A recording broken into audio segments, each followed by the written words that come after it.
ഇനി സംഭവിക്കാൻ പോകുന്ന കേട്ടോളി. എന്റെ പ്രിയപ്പെട്ട സഹോദരങ്ങളെ, അള്ളാഹു നമ്മളെ നശിപ്പിക്കാൻ അവൻ ഇഷ്ടപ്പെടുന്ന ദാസന്മാരുടെ കൂട്ടത്തിൽ ചേർത്ത് അള്ളാഹു നമ്മളെ പറയട്ടെ. അതിനുവേണ്ടി ദുആ ചെയ്തുകൊണ്ട് ആദ്യമാണ് ലജ്ജയാണ്.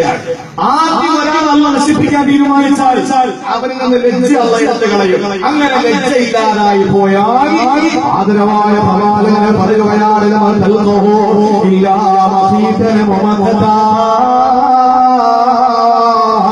അവരെ ഏറ്റവും വെറുക്കപ്പെട്ടവരായി മാറുകയാണ്.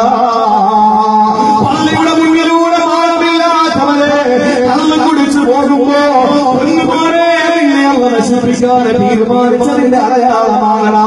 ഈ പള്ളിയുടെ വിലാനത്തിൽ നിന്ന് വാങ്ങു മുടങ്ങുമ്പോ അതിന് വിളിക്കുന്ന അലമാലകളെ സാക്ഷിയാക്കിയിട്ട് അനുഗ്രഹീതമായ ചില കൂടുതൽ മുസ്ലിംമാരാത്തിന്റെ പള്ളിയുടെ മുന്നിലൂടെ കള്ളു കുടിച്ചുകൊണ്ട് മുന്നും മടങ്ങി ഒടുത്തുകൊണ്ട് പോകുന്നവരെ അള്ളാഹു നിന്നെ നശിപ്പിക്കാൻ തീരുമാനിച്ചതിന്റെ അടയാളമാകണ. സംശയിക്കണ്ടടാ. കേൾക്കുമ്പോൾ എവിടെയെങ്കിലും വേശ്യാശിലേക്ക് നോക്കിയിട്ട് പെണ്ണുങ്ങളെ നോക്കിയിട്ട് അവനക്ക് ലജ്ജയില്ല എന്ന് നീ പ്രസംഗിച്ചോ.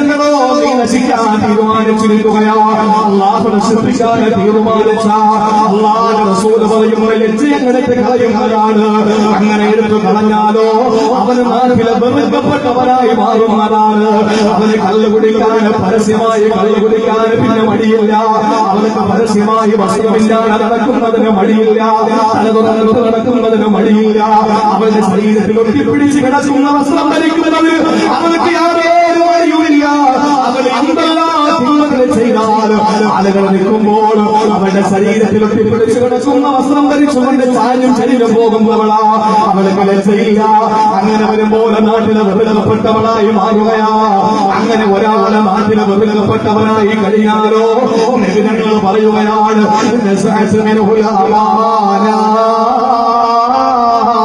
അള്ളാഹു അവനിൽ നിന്ന് അമാനത്തിനെടുത്ത് കളയുന്നവനാണ്.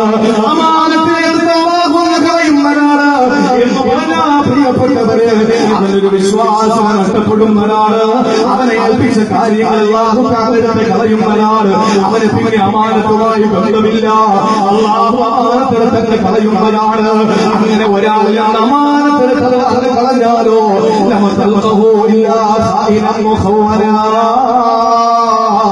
വഞ്ചിക്കപ്പെട്ടവനായി മാറുന്നവനാണ്. വഞ്ചിക്കപ്പെട്ടവനായി മാറുന്നവനാണ്.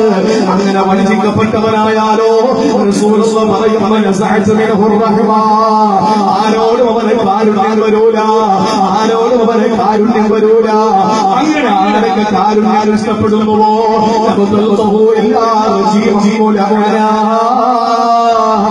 ഏറ്റവും വലിയ ശപിക്കപ്പെട്ടവരായി മാറുന്നതാണ്. അവരെ ശപിക്കപ്പെട്ടവരായി മാറുന്നതാണ്. അങ്ങനെ ഏതൊരുവരെ ശപിക്കപ്പെട്ടുവോ ഇസ്ലാമിന്റെ പാർശ്വത്തെ അള്ളാഹു ഊരിക്കളയുന്നതാ എന്ന് പറഞ്ഞാൽ മുസ്ലിം ഐഡന്റിറ്റിയിൽ നിന്ന് പുറത്തു പോകുന്നതാ. ഗൗരവമായി ഹദീസ് ശ്രദ്ധിക്കണേ. അള്ളാഹു റസൂൽ പഠിപ്പിച്ചതാണ്.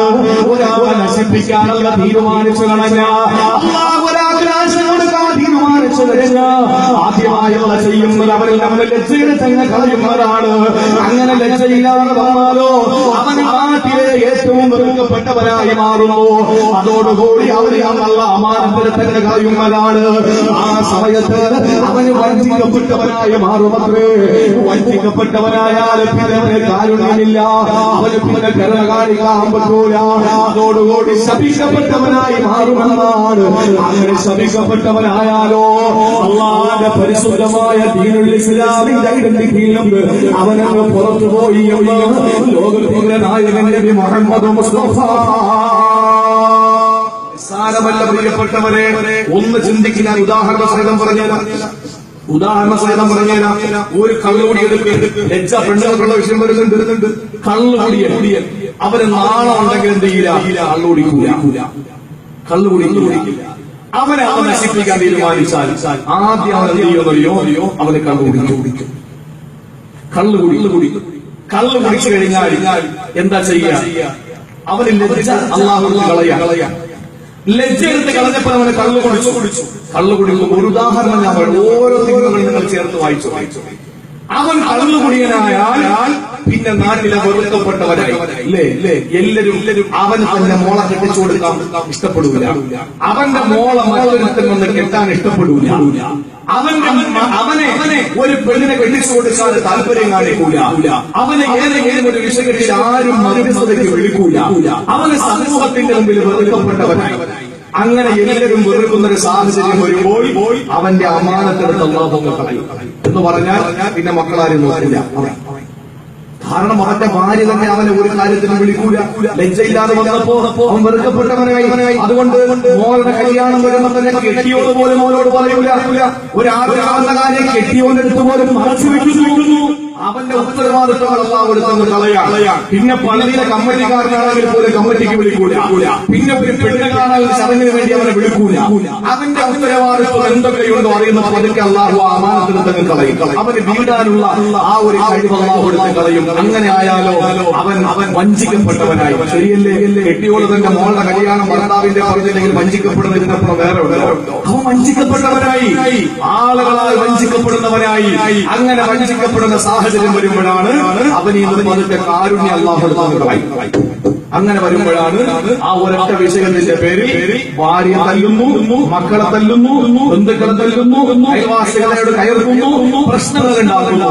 അങ്ങനെ കാരുണ്യം അല്ലാഹു എടുത്ത് കളഞ്ഞാലോ അവൻ ശപിക്കപ്പെട്ടവനായി, ആളുകളുടെ ശാപത്തിനിരയായി അവൻ ശപിക്കപ്പെട്ടവനായി മാറുന്നു. അങ്ങനെ ഒരു സാഹചര്യം വരുമ്പോഴാണ് അല്ലാഹു ഇസ്ലാമിന്റെ ഐഡന്റിറ്റിന്ന് പതുക്കെ എടുത്ത് കളയുന്നത്.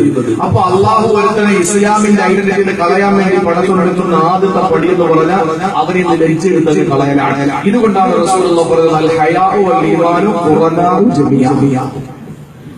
പരസ്പരം പൂരകങ്ങളാണ് ഈമാനും ലജ്ജയും. ഒരുത്തൻ ഈമാനുണ്ടോ അവന് ലജ്ജയില്ല. മുഅ്മിനാണോ ലജ്ജ വേണം. ലജ്ജയുണ്ടോ ആ മുഅ്മിനായിരിക്കും. അള്ളാഹു മനസ്സിലാക്കാതെ പോലെ തരട്ടെ, അള്ളാഹു മനസ്സിലാക്കാതെ തൗഫീഖ് തരട്ടെ.